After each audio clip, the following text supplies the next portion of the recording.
Okay, the thing says we're live, and I think now it should start showing up visible to people. So as you're coming in, it looks like I'm connected to both YouTube and Facebook. So when you're here, when you find me, let me know that you can see me, let me know that you can hear me.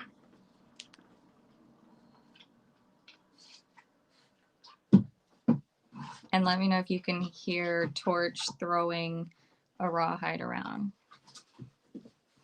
because that's what he'll be doing today.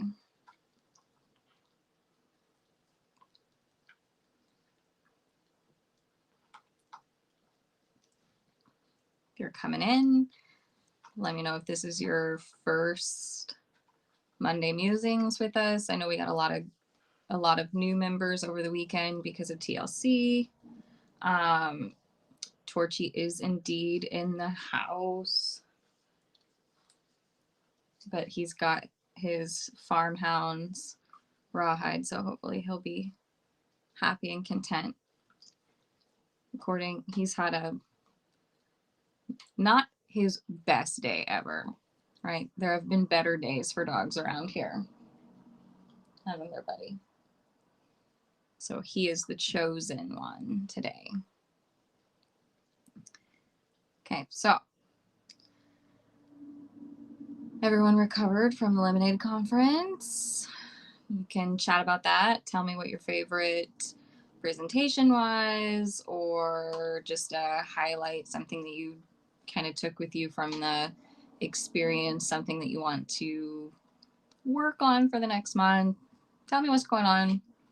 What are you working on? What do you want to train? What do you want to know more about? Drop those in the comments while people are finding us and logging in. Let me know if you're new. If this is your first time, welcome.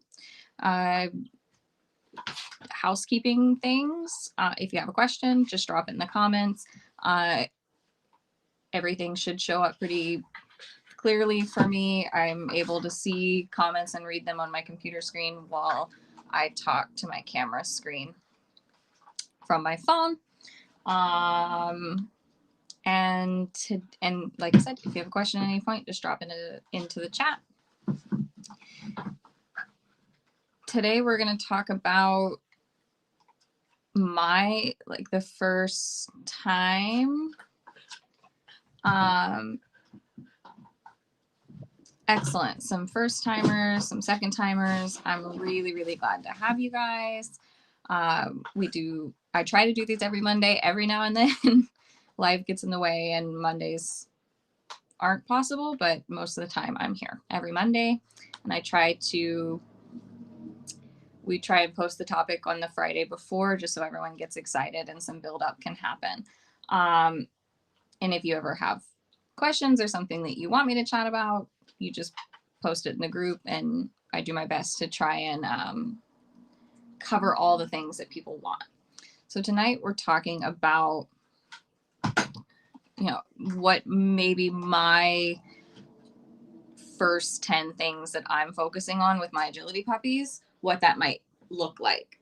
And I want to say that probably everyone that you talk to has a slightly different path that they take into creating their agility dog.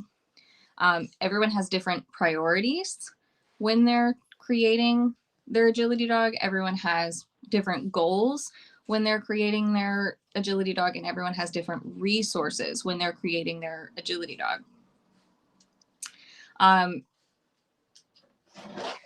So my program, my first 10 things does kind of those things were chosen, were formed, were developed based on my goals, my priorities, my resources.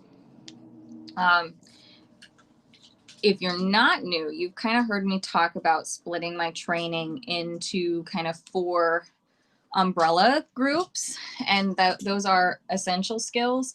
So things that I think all dogs kind of need if they're going to be learning sports.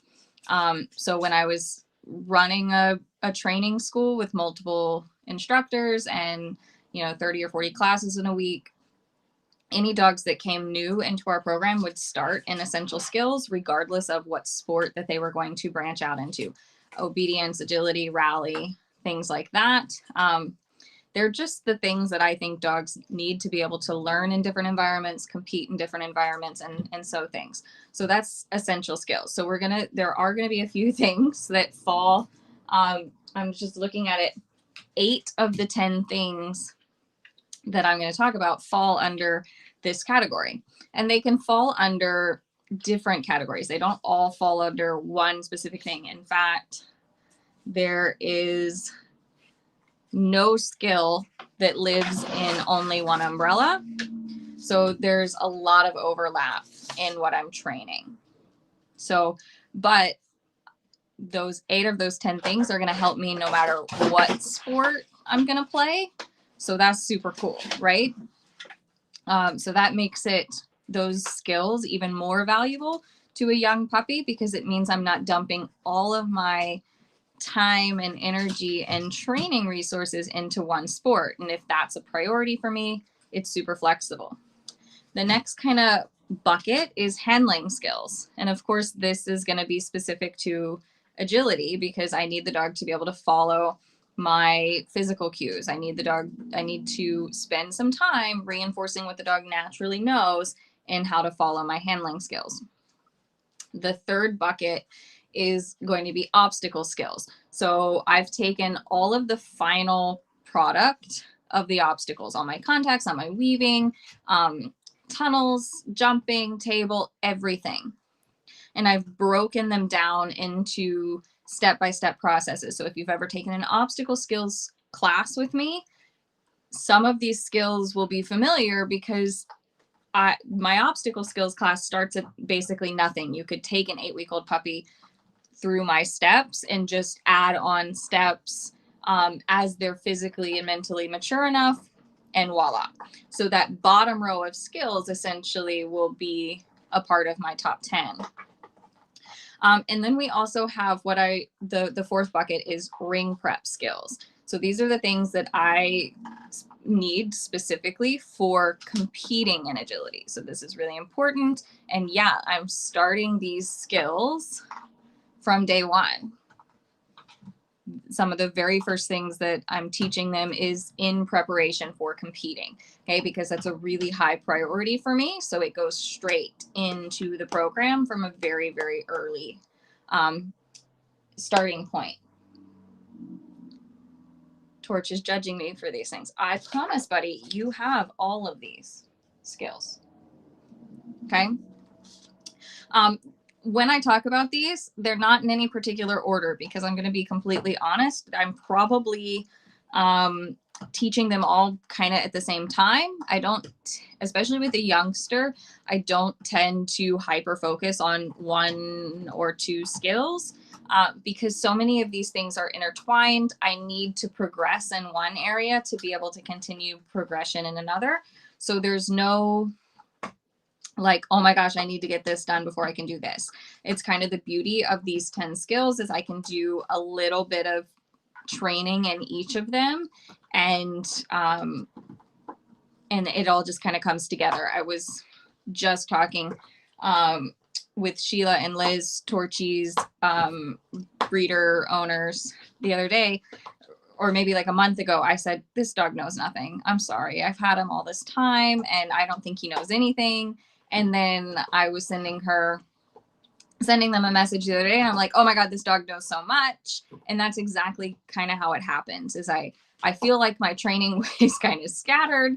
I'm working on 10 or more things at once. And so it doesn't look like, oh my gosh, there's all this progress. But then I go into the next piece of my training where that if I didn't have these 10 pieces, my life would be incredibly difficult. And I go, holy crap, this dog knows stuff.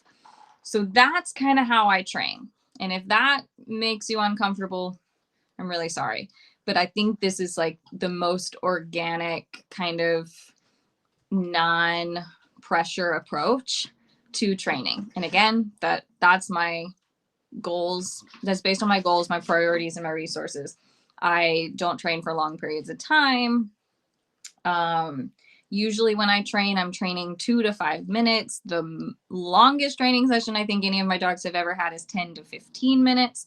And if I'm training that long, it's probably because they're older, they want to train for that long, or we're playing with toys or things like that. Most of the time, if I've got a dog out for 15 minutes, I can usually strip it down to about 3 minutes of actual training, and the rest of the time is rewarding, or playing, or things like that.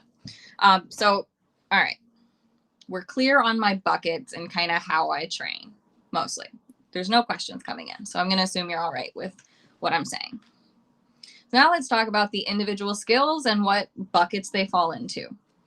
Like I said, they're not really in any particular order. However, reinforcer skills. If your dog doesn't know how to collect reinforcement and eat reinforcement or bring reinforcement back, if we're talking about toys, it's going to be really difficult for me to train anything efficiently.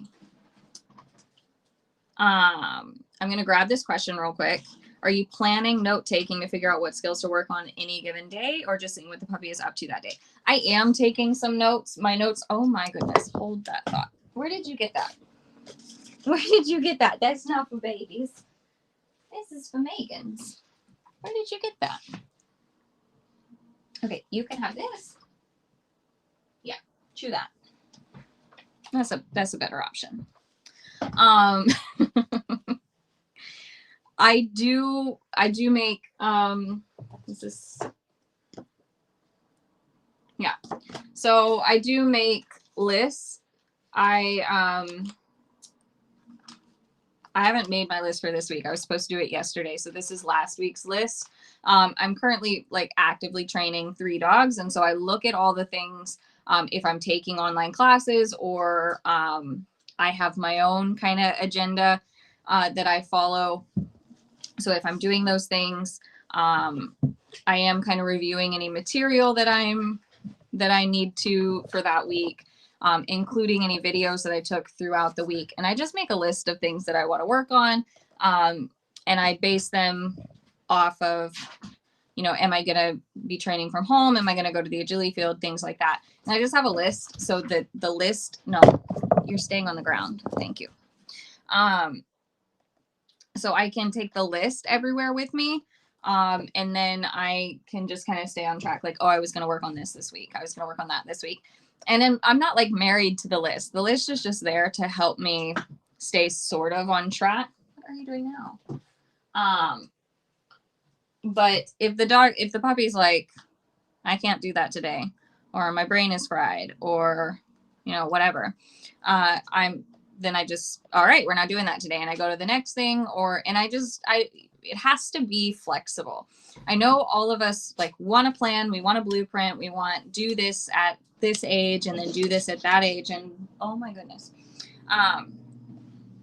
But it doesn't exist. It just doesn't work that way. So we got to be a little bit flexible. So reinforcer skills. I need the puppy to know how to eat, how to collect food. These are my location specific markers. Especially when they're super tiny, super young. Like this little baby didn't know how to track food in my hand when I first got him. He was like 8 or 9 weeks old. He was just a little potato that was very hungry. He knew he wanted the food, but he didn't have the coordination worked out to find the food in my hand, eat the food versus my fingers. So he had to learn that. And so I wasn't focused on teaching anything specific until I could click my clicker and he could find the food in my hand. Because if I click the clicker and he's frantically searching, I would be building that frantic search into what I was teaching him. And he doesn't need that. Nobody needs that. Same thing with teaching him how to find food on the ground. It took him forever. So then I taught him how to target my hands. Well, then I was throwing food from my hand. And so, but then he was like, but it comes from your hand. So he had to be taught how to disconnect the food from my hand. So all of these mechanical skills may take longer depending on, you know, your dog's age. And I don't know, I know that I got Shrek when he was like several weeks older than when Torch came to my house. And so it felt like, oh my gosh, it's taking you forever to learn these things. But there's a huge difference in an 8-week-old puppy and a 12-week-old puppy. So those are the first things that I'm thinking about, is teaching them how to eat, how to collect reinforcement, how to find reinforcement. I spent a lot of time with both Shrek and Torch, and I'm still working on it with Torch, about cooperative toy play, just kind of getting to know him, getting to understand his play style, what he likes, what he doesn't like. He's a very bitey puppy. So I had to deal with that. I can't rush that process. I can't just say, hey, no more biting, because I need something different from you. I know you were a very bitey baby, weren't you?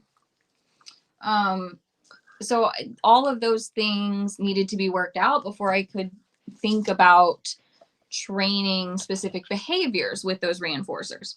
But the food stuff came really quickly. It was quite a bit longer before I was reinforcing behaviors with an actual toy.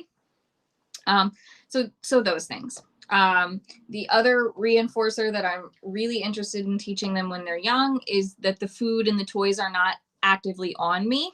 So teaching the dog about cookie jars, and that the food isn't always going to be in my hand, or even it's not even going to be in my pocket. It's going to be in the next room on the counter. And I'm teaching them that as a part of life. I'm not that person that carries food around in their pockets all the time, because I have dogs that'll eat my pockets if I do that. So I am managed very well. So I have cookie jars all over my house. So when he does something good in life, I would say, let's go get some cookies. And so he's learning that, oh, I can still get reinforced even if it's not in our hand. Right? So you can see how my reinforcer skills, they go across the board. They fall into every bucket. I need the dog to know how to eat, because just learning anything is about how to collect your reinforcement. And I need I need those skills for handling skills. I need that for obstacle skills. And I certainly need it for ring prep skills. And especially that cookies are on the counter in the other room is especially important for ring prep skills. Okay. I could talk all night about reinforcers. And I have in previous lives. So you can definitely search the group for reinforcers, reinforcement strategies, things like that. And it'll all show up there. The second thing on my list, and it falls into the essential skills bucket, the obstacle skills bucket, and the ring prep bucket, is Bravery Games. And I think Sarah Stremming calls them Bravery Games. Before, I probably wasn't calling them anything. Oh my goodness. Like he's playing his own bravery game right now, climbing all over the dog crates behind me. So these types of games are basically, again, they're not specifically agility, but they're things that I think dogs of any sport should be playing, anything that they're going to be learning or competing. But specifically, I'm thinking about the teeter and all the noise, like it moves, it's noisy, dog shows are noisy and things like that. So these bravery games are like enrichment-based games and puzzles and things like that, where the dog is exploring their environment to collect some of their calories for that day. Usually one of their meals is spent on some bravery game, and it's things that move. He's now searching the bookshelf. Too many bravery games for you, son. Different surfaces, different things that move, different things that make noise, metal cookie cutters in a metal bowl, and he's eating out of that, things like that. So these bravery games are meant to just allow the dog to explore some novelty and things on their own. And I think that's hardly even training, right? But all I do is I set the game up, I scatter some of their food in it, and I just let them go. There's not anything like training going on, but they're learning, right? So that's a big one for me, and it's really fun. It's really easy. It doesn't take a lot of time. They need to be busying themselves anyways. So it's usually when I need to like be doing something, I need to be working, they're in an X pen behind me solving some bravery game. Okay. Third one on my list, and remember, you can ask questions in the comments if you want. The third one on my list is their leash skills. Putting their leash off, taking their leash off, putting their leash on. This is going to fall into the bucket of essential skills because every dog needs to know this for life, for sports, for everything. And also really important for ring prep skills, because the big final picture that I'm looking for is that when I unclip your leash, you reorientate to me. So I'm building that skill into the dog as a habit from day one. Okay.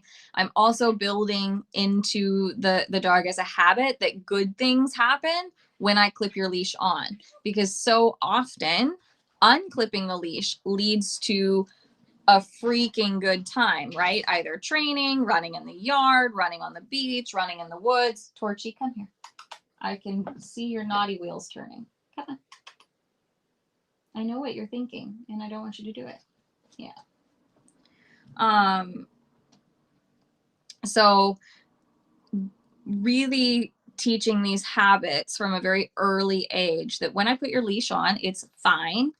Good things are still going to come to you. It might not be the best thing in the world, right? It's hard to be happier than my dog's being released off leash into the woods. It's hard to be a better, happier dog than that. Or being released to run down the beach. Excuse me. You can't be up there. It's not good for you. Rawhide did not. He's like, no, I'd rather be exploring something different. Thanks.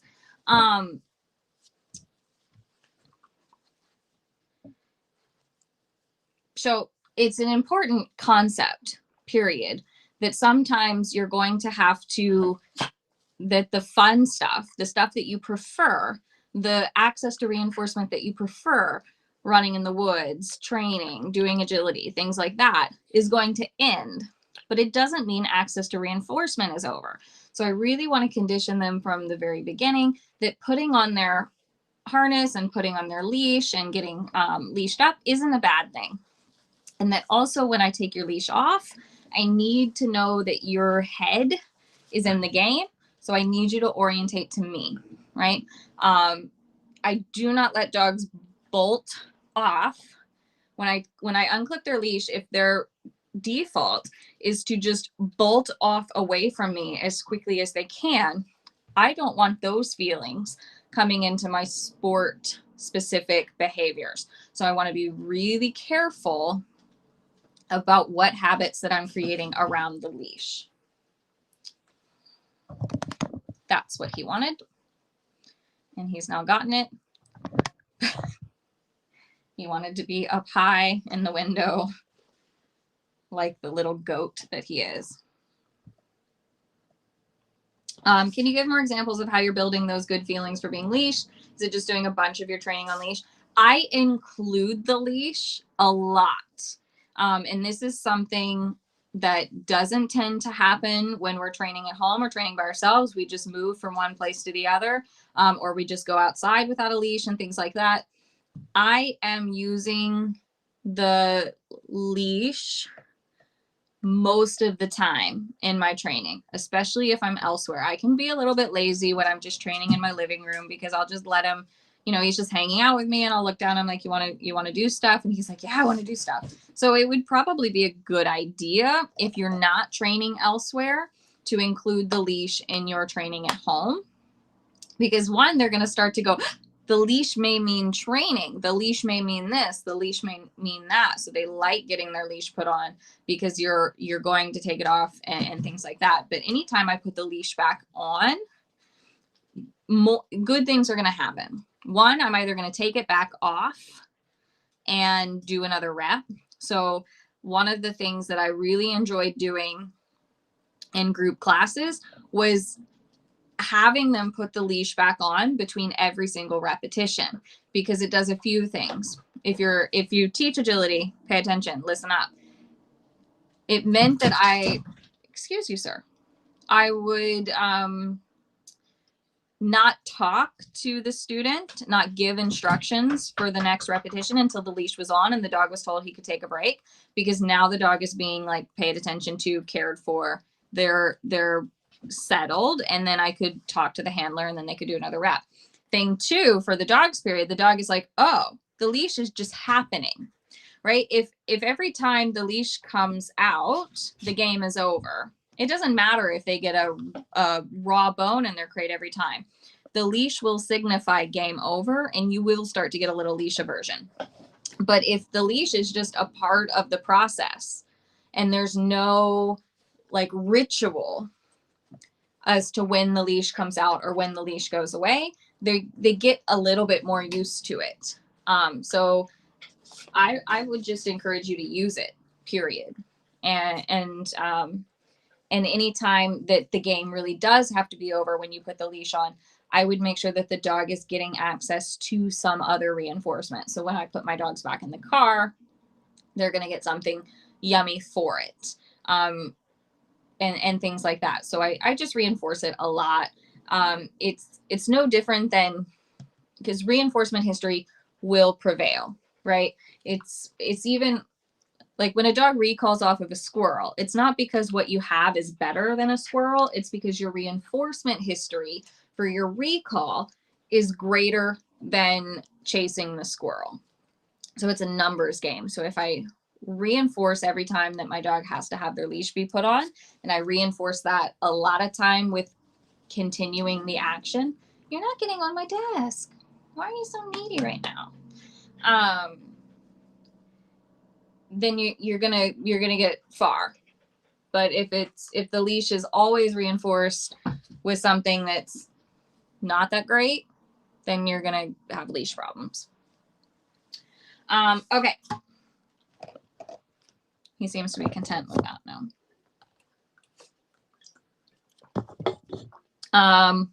Next on my list is backing up. So some rear foot awareness skills. So it doesn't have to be like backing up. It can just be rear foot targeting.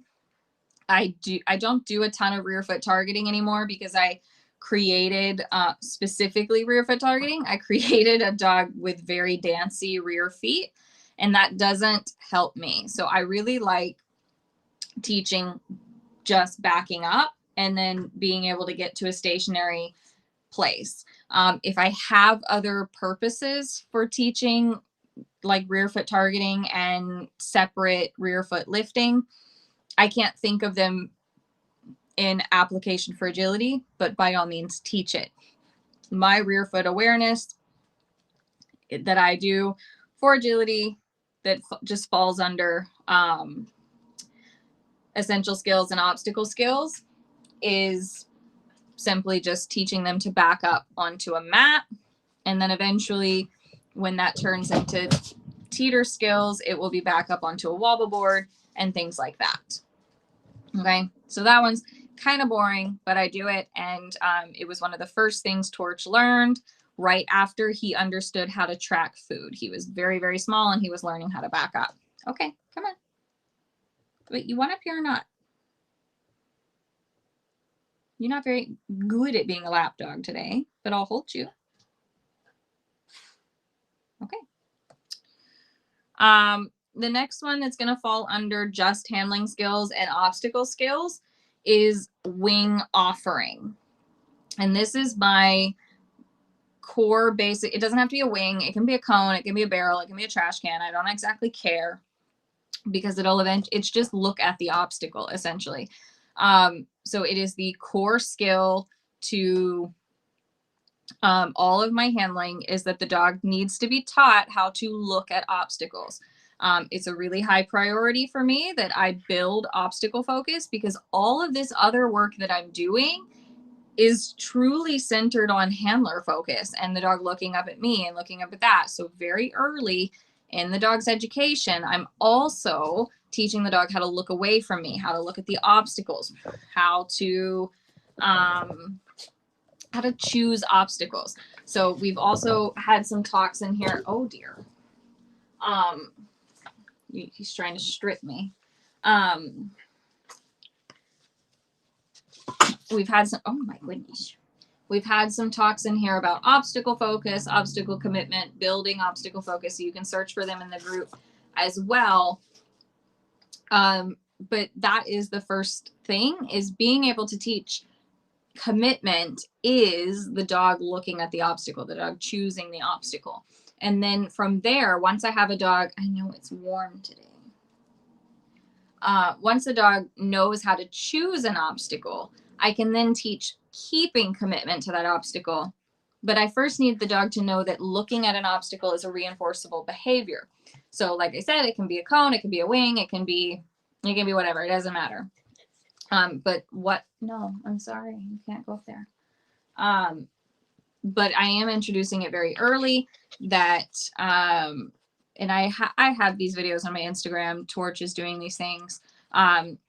I'm on the ground, the wing is in front of me, I'm looking at the dog, and as soon as the dog looks at the thing, I'm clicking and I'm delivering reinforcement on the other side. So he's learning from a very early age that looking at the obstacle is what gets clicked, but I receive reinforcement on the other side. So looking at it and going around it ends up getting reinforced. So like I said, that is super important to me. It's not, but I'm saying these are like top 10 and they're kind of being all at the same time. So it means that I don't hyper focus on it. But I do make sure that it gets in there in that very base level of skills that I need the dogs to learn. Next on my list is just some handling on the flat. So they already know these things. Basically, they have to know how to chase a tossed cookie. And I'm just playing some handling on the flat games like circle work. So they're just running next to me in a circle. I'm introducing different types of turns to them. It's things that they pretty naturally understand, but I just want them to be moving their bodies in different directions, so that I'm reinforcing what they already know as far as following my handling. And I'm also building some skills like being able to turn away from me. So I'm doing tandem turns on the flat and lap turns on the flat and flicks on the flat, so that the dog is learning how to both turn away from me and turn towards me. I'm also able to notice if my dog has a preference for which direction he turns in. And that's important data for me. But also, the sooner I start this, the less likely I am going to have a very dramatic preference for one direction or the other. So I just try to keep everything balanced. I want them equally able to turn left and turn right, turn towards me, turn away from me. Introducing front crosses, rear crosses, blind crosses, all of these things on the flat. They're just chasing me. There's no obstacles involved. They just need those reinforcer skills pretty strong. Okay. No questions. I must be acing it. The next one on my list, we've got 4 more on my list. So your questions, then it'll be completely up to you to have questions. Some mat work and some stationing.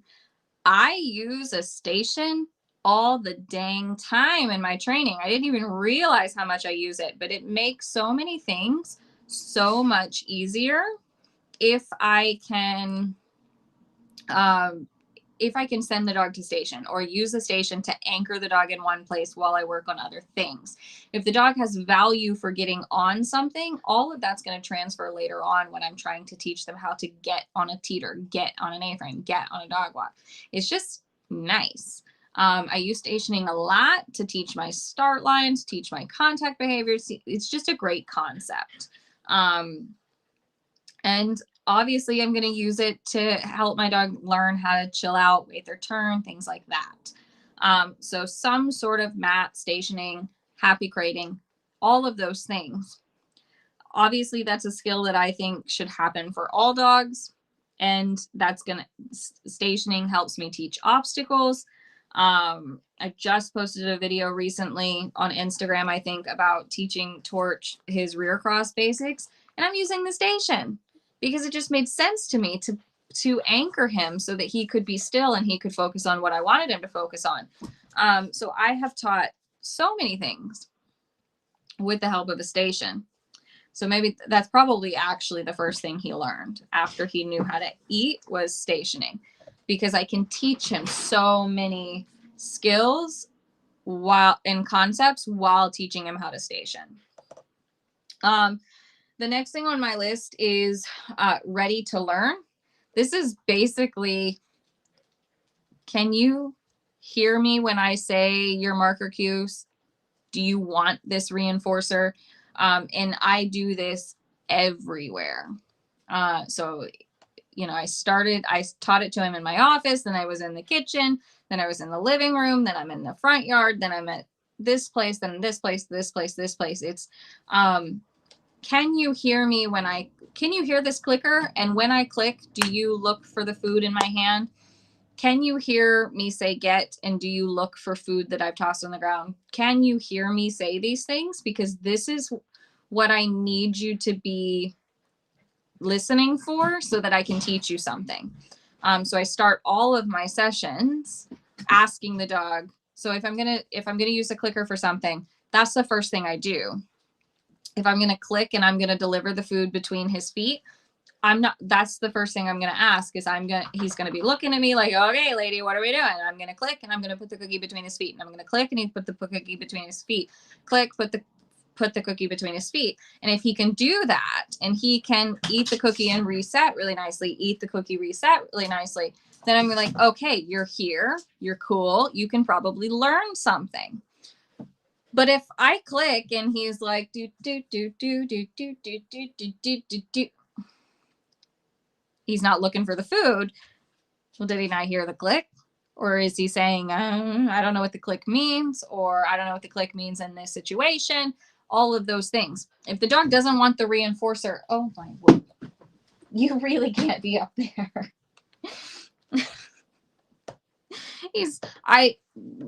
On my list of things is not how to stay on the floor and how to not climb on things. In fact, I taught him how to climb on things. Not a priority, apparently. You are very bad. I'm a professional dog trainer. Very, very bad. Very bad, baby. Yeah, I know you're very bad.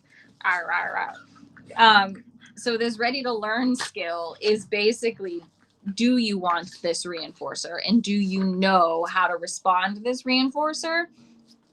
And it's the structure of my session, essentially. Like, hey, we're going to train something now. I need to know that you're focused. I need to know that you're ready. Let's do this. And it gives me a structure that I can take everywhere, so that if I want to go to a new environment, I can start the training session that same way every single time. And it feels familiar to the dog. Then it gives some context to your puppy and what's supposed to be happening. Because if you just bring them somewhere and they're getting all of this information from the environment and they don't know what to do with it, providing some structure, providing that familiarity, they're like, oh, okay, I can listen to clicks here. That sounds fine. And then you put a cone in front of them. They're like, oh yeah, I remember that. But if you just plop the cone out in front of them, it might not be enough. They might not be ready. Okay, so ready to learn. That's a concept. Yeah, you could definitely call it intro to engagement training. It's basically, I'm driving the interaction. Torchy, no. Oh, Lord. Come here. You can't be up there. That's not good for baby.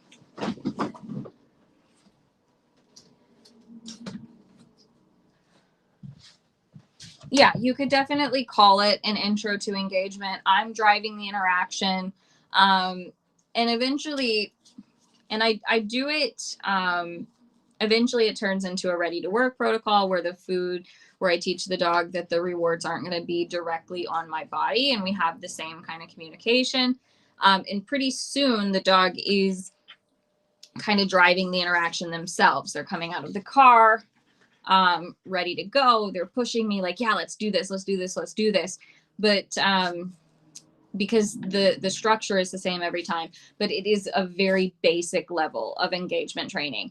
And even if I had a dog that was pushing me to work, I would still start the session this way, just to get a sense of where they're at headwise.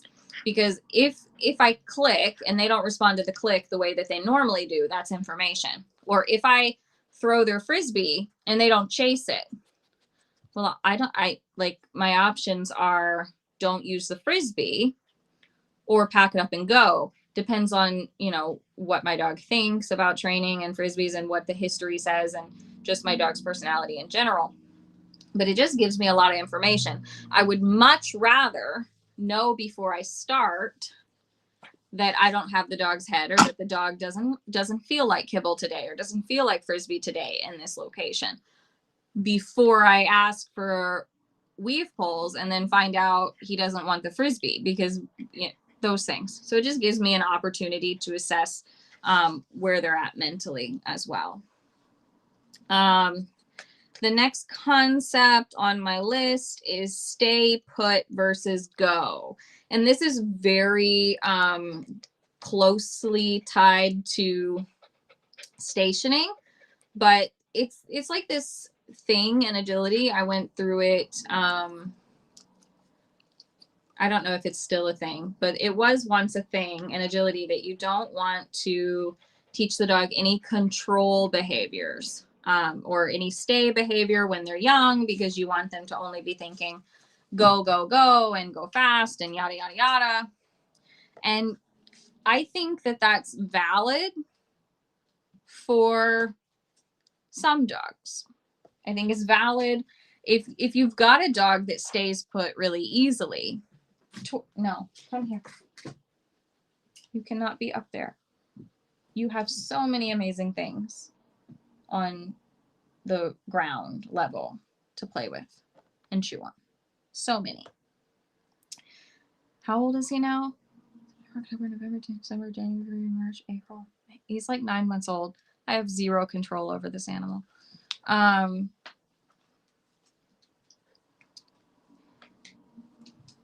I think if your dog stays put really easily and needs more help to put that oomph and energy and go into their work, then I probably wouldn't be putting a lot of effort into teaching the dog how to stay put.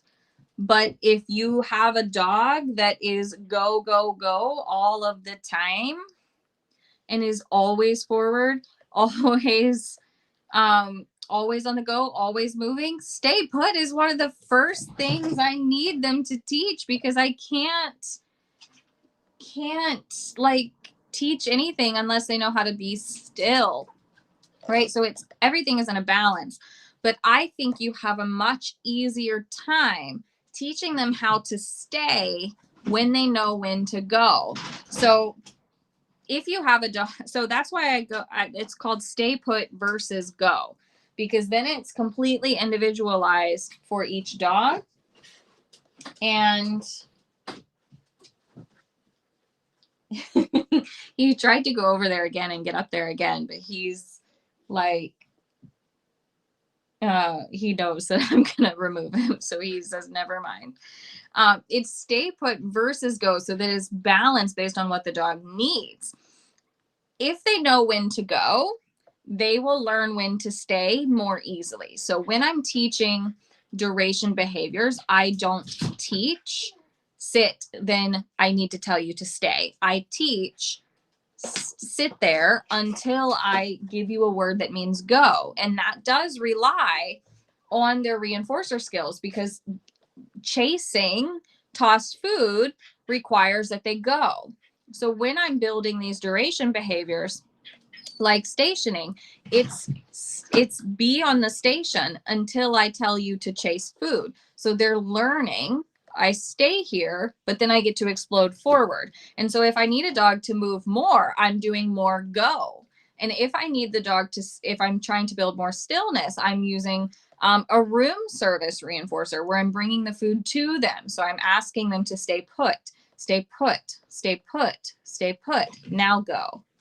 So it's always stay put versus go, but they're, regardless of what type of dog you have, you're always building both skills. You're building value for go while still building value for stay put. And you can do that. It can just be a neutral position on the station. That's kind of how I do it. Or it can be, and then when I do teach positions, like he learned down first because it's usually easiest for babies. But now he's learning sit and things like that. And so stay put versus go is so fun, and I can make it. That's enough. I know you're bored. I know it. It's terrible to be a teenage Torchy. It's just awful. And he's maybe a little bit too warm in here. Is perfect for me. He's a little warm for him. So that game just, it gives them that taste of, oh, I can control myself, because it's going to be way harder when they find out how fun it is to run around the field with you and run into a tunnel and things like that. That's going to be so much more difficult later on. But if they have value for the game of stay put versus go early on, you can apply that game across the board. So let's say you're stay put versus go, your dog's pretty balanced, it's looking great, but you're also teaching tunnel. And then you want to play stay put versus go with a tunnel just in the training area. And the dog is like, I want a tunnel. I want a tunnel. Well, now your dog that's usually very good at staying put wants to go tunnel. Well, then you can play the game with heavy on stay put. And you can reinforce stay put with go tunnel, as long as they understand when to go, when to move, when to go, when to stay put. Right? So that concept, so important from the very beginning. If that's the only thing you got out of this, do that. I'm going to grab the questions because I woke everyone up with that. Oh my God, that's exactly what my instructors say. Don't teach stay until you have go. But in reality, it just looks like dogs that have zero manners, barking, lunging, jumping. Yes. I think for some dogs, you shouldn't, but if they don't know how to stay put, they don't know when to go. If you only build go, then you will only have go. So there is no training go without training stay put. How much reinforcement I put into each jar depends on the dog. The dog has not stopped moving for the 48 minutes that I have been on with you all. I don't need to put any more go into this tiny little monster. Yeah, right? But one cannot exist without the other. Otherwise, you just have go. And so the comments are, I want calm first, same, I need a good house dog first, agility dog second. That's why everything, that's the first thing I said when I logged on, is my system is based on my priorities, my goals, my resources. I want a dog that can hang outside the agility ring, watch class, watch at trials, things like that. I need them to be able to have these concepts. And I'm not putting I'm not applying it to everything. He doesn't wait at every threshold. He's not waiting for his dinner. He's not I'm not applying this stay versus go everywhere, because those aren't priorities for me. Sorry for whoever actually owns this dog, because none of that exists. But when I put him in a position, the expectation is I need to control myself until I'm told to go. Oh, geez, and peace.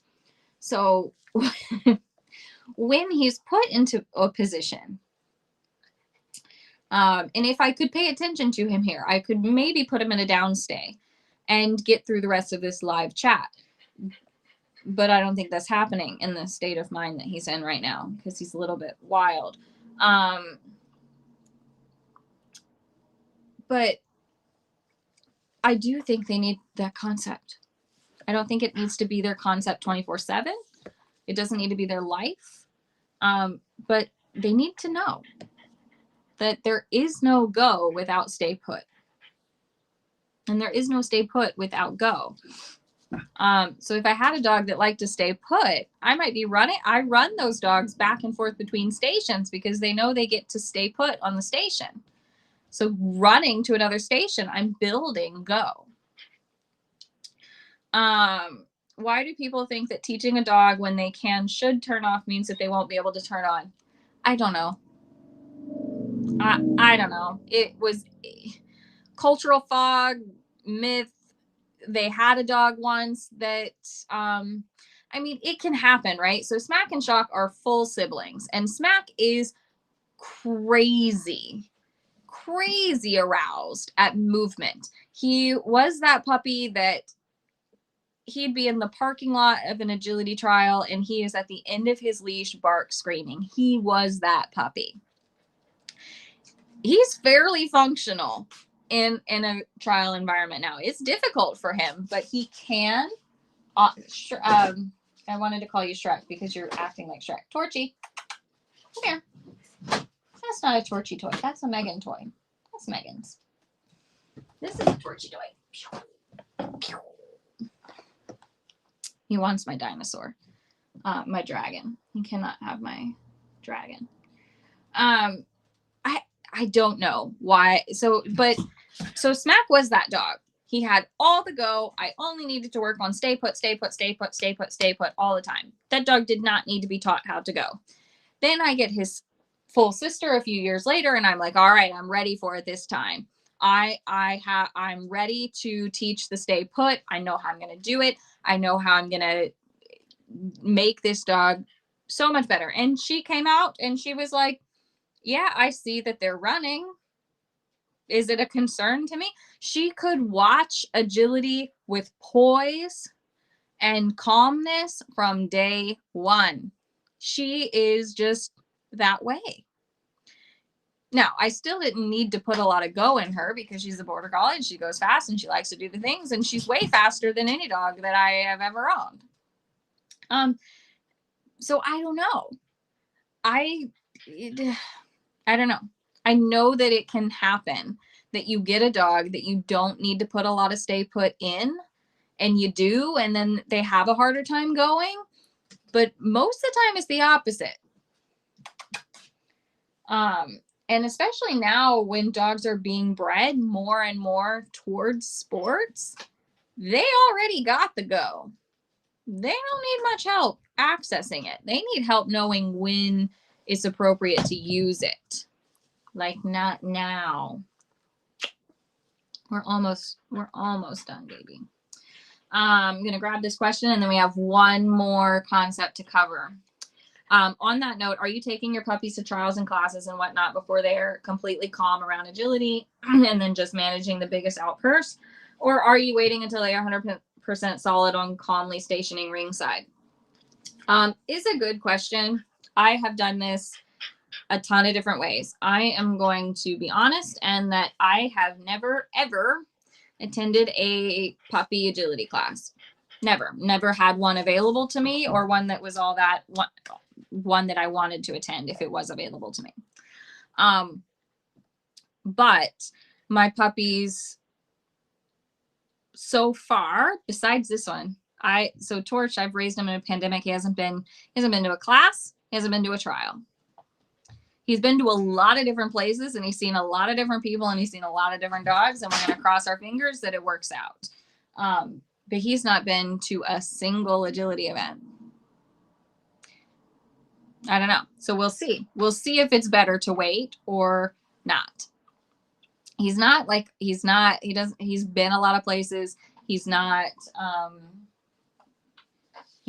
given me reasons to be super concerned. So we'll see. I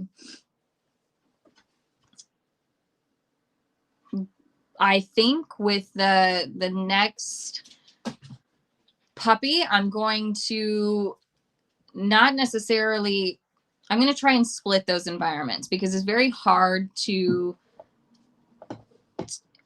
I don't think a dog can learn if they're being managed to, or if their arousal levels are being managed.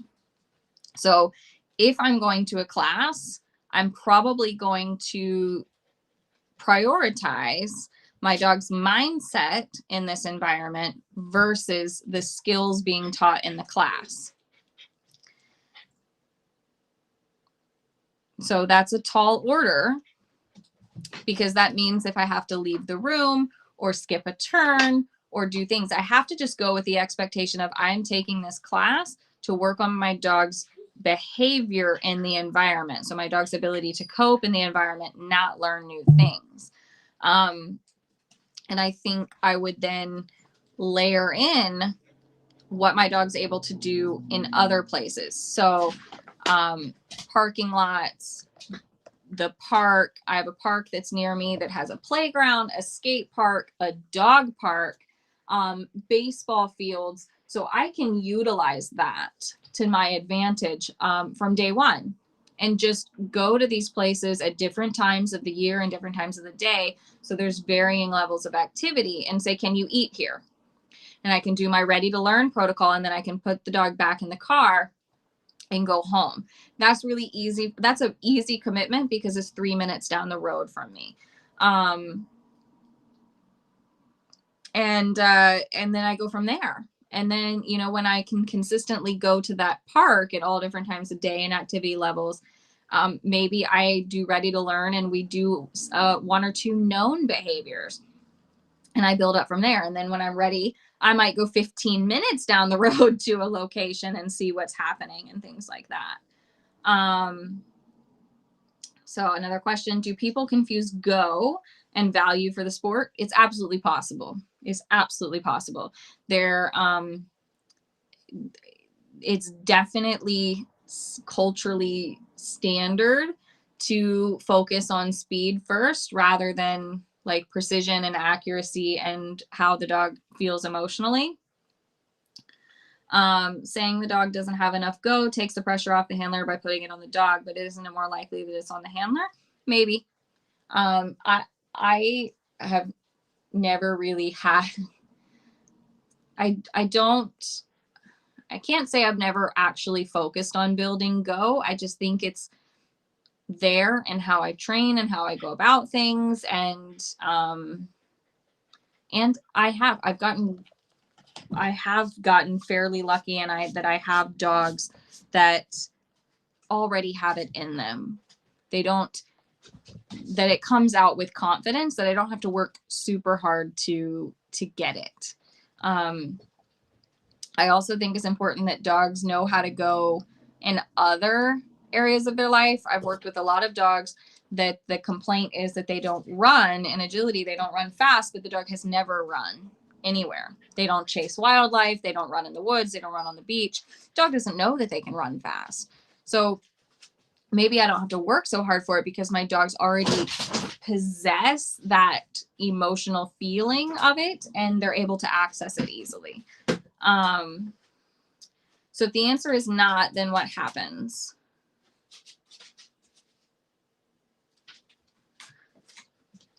I go home,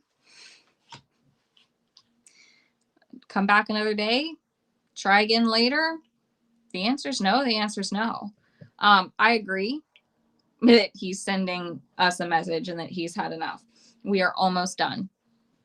The last concept I want to mention is targeting. I know I talked a little bit about rear foot targeting when I was talking about backing up, but I also do other types of targeting like front foot targeting. So I'll do some perch work just so that they, you know, getting up on something with their front paws is reinforceable. And that's going to translate really quickly to running contact work with touching a target on the ground. And so all of these things, they're getting taught kind of simultaneously. We're bouncing around all over the place so that all of these things are pretty, they're not like, oh my gosh, if you if you kind of muck around and if you don't get it right the first couple of sessions, nothing looks like the real obstacle. I'm using a trash can, or it's no big deal. It takes as long as it takes. And so my dog is learning about learning via these exercises, and also learning about how to train with me and how it feels to train with me. And also, these are all like bottom level row of my agility house. It's the I don't know what you do. I don't know what the first step it is to building a house, but maybe it's like, full. Oh, I see. All right. It's maybe like leveling the ground that we're going to put the house on. Maybe that's it. We're just kind of seeing if we're going to be able to build a house here. And like I said, I went months going, this dog knows nothing, this dog knows nothing, this dog knows nothing. And then I go to put some things together or level up, and holy moly, all of those concepts, all of those skills that he kind of learned in these first 10 skills it's in there. The concepts are in there. And let me tell you how much I use the concept of stay put versus go to teach everything, to put cues on things. How many of you, this dog offers behavior. He also waits for cues. So stay put versus go is, it's probably the most important thing on the list. You are welcome. Go log onto your meeting and have a good night. Preparing the site. Yeah, that's a good way to look at it. And yeah, thank you for answering my question.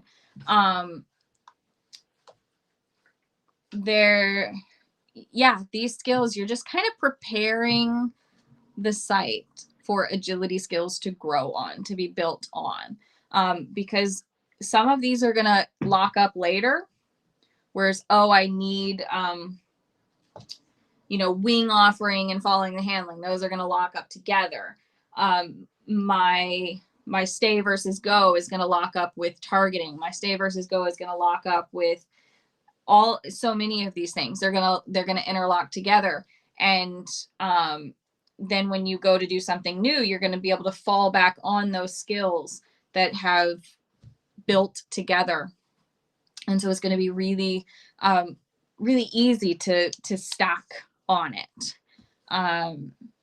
So that's my goal, is that I'm able to train lots of different areas of training. So I don't have to hyper focus on one particular obstacle. I don't have to hyper focus on one area of my handling. I can just kind of train my dog and let my dog be. And all of these skills, I'm able to very quickly ask them to do them in other places, right? They're very simple. They're very easy. And I can put some effort into making sure that it can happen in other places. I actually now think I prefer to homeschool instead of class for foundations. I don't succumb to peer pressure. I think there's something to that.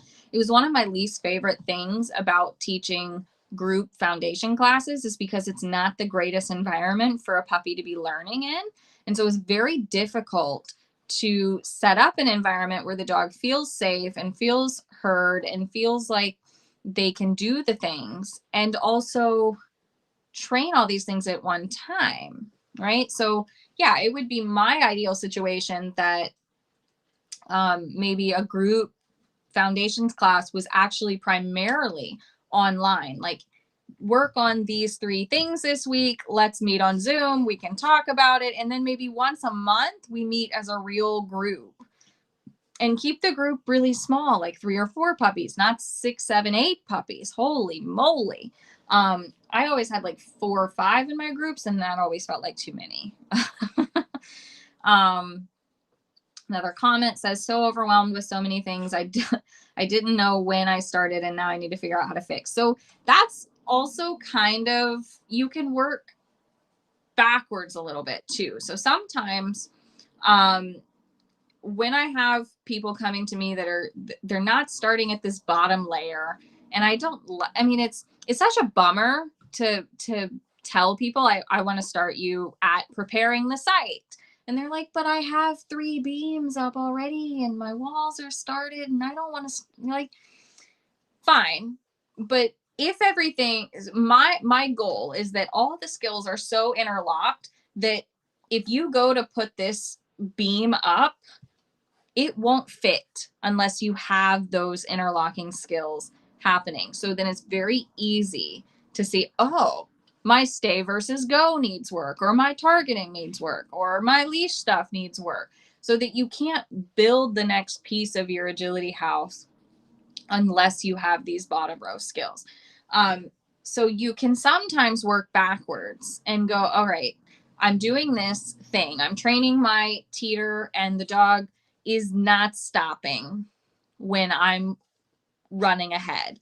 That's a stay versus go issue. We can go back to station training and remind the dog the concept of, when you're on the station, you stay put regardless of what my body's doing, and you can layer in these challenges on the station, and then you go back to the teeter and your problem is solved. So a lot of times we have these advanced problems, and they're usually a problem with this first layer.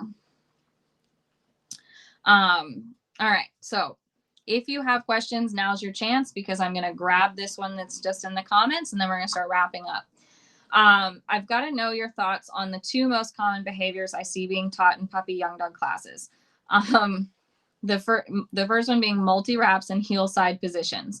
Do you think these are valuable? Why do people emphasize them so much? My BC puppy was so frustrated by multi-wraps that I had to ditch them and never missed them. So multi-wraps, I think they have their place, but I don't think they have their place in puppy school, because I think it's pretty physically demanding, and I don't necessarily want that same repetitive action on my puppy's body. Now, obviously, I don't know how often those things are being taught or being used, but that's something for later, in my opinion. I think that there's a lot of behaviors that go into multi-wrapping, like being able to select the obstacle to multi-wrap, turning, like, can their bodies even coordinate that well? I don't want to, and multi-wrapping is something I want them to be able to do quite fast. So I don't think I would want to do that with the super young puppy. So it certainly wouldn't be on my bottom row, because no floppy puppy is going to be able to do that at warp speed. Some, sure. I've worked with some of those working cockers that are just blah from day one, and they're pretty well in control of their bodies from a young age too. They're not the rule. They're the exception. And yeah, maybe it's something that I'll do later if I think that the dog needs it. All of my dogs know how to multi-wrap, but I can't tell you when they learned it, but I can tell you that it didn't come until later. Because I also want to be able to include a jump with that. Like, it's a jumping skill. I have no need for the dog to learn how to multi-wrap, not a jump, because that doesn't exist. Unless I'm multi-wrapping a barrel is the finished product if I'm competing in an ADAC. But tight turns on wings and things like that, that final picture includes a jump later on. So I'm not teaching multi-wraps until it's a jumping skill. That was more than you asked for, but there it is. Heel side positions. I have not trained these since Smack. Smack was the last dog of mine to learn those. And it's not that I don't reinforce, sorry, my arm is tight today. It's not that I don't reinforce the dog for being at my side. I just, I do it in different ways. I did recall to heel with Smack religiously. He was a master at it. And I probably just didn't. And because he was a dog that I didn't have to spend a lot of time making the go out of, he learned how to do agility basically in heel position. I know I did it probably too much for that particular dog. But then when I got Shock, I didn't do much of it at all. And she's fine. She follows the handling. I have since learned that dogs will pretty much naturally come to the side of your body that you're looking over. So they don't need to be trained at that. So sure, I'll reward them at my side when I'm teaching them how to collect reinforcement. I'm also teaching them how to collect reinforcement for agility handling. So eating at my side, the circle work, I'm going to feed them at my side. All of that handling on the flat, I'm going to feed them at my side. So I do it, but I just do it in a way that looks more like the real picture, because I'm never going to be standing still calling my dog into my side over a jump. And it blew Smack's mind after doing all of those recall to heel exercises. When I started running, he was like, hey, this is not how we jump the jumps. You're supposed to be standing still with your hand here and your leg here and your cookie here. And I'm supposed to just jump over the jump and land at your side. So it's not a priority for me anymore because it doesn't look like agility.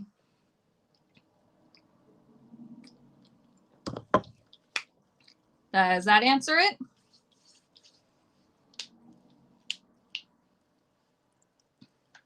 And I do think multi-wrapping can be frustrating for puppies because they're like, oh my God, when does it end?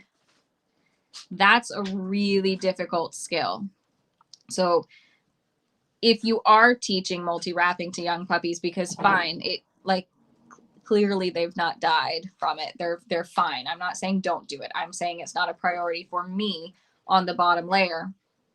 If you do it, I would ask yourself, how long, like, so in seconds, how long does it take for your dog to wrap the thing 3 times?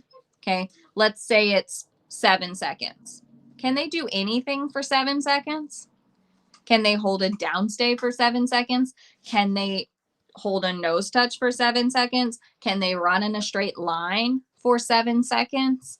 We have to be thinking, just because it's fun and it's movement doesn't mean it's not difficult. So this multi-wrap behavior could be such a delay in reinforcement for the dog. They have to be able to do anything for 7 seconds before they can do a multi-wrap for 7 seconds. And I'm making that up. I have no idea how long it takes a dog to go around the thing 3 times. But those are my thoughts.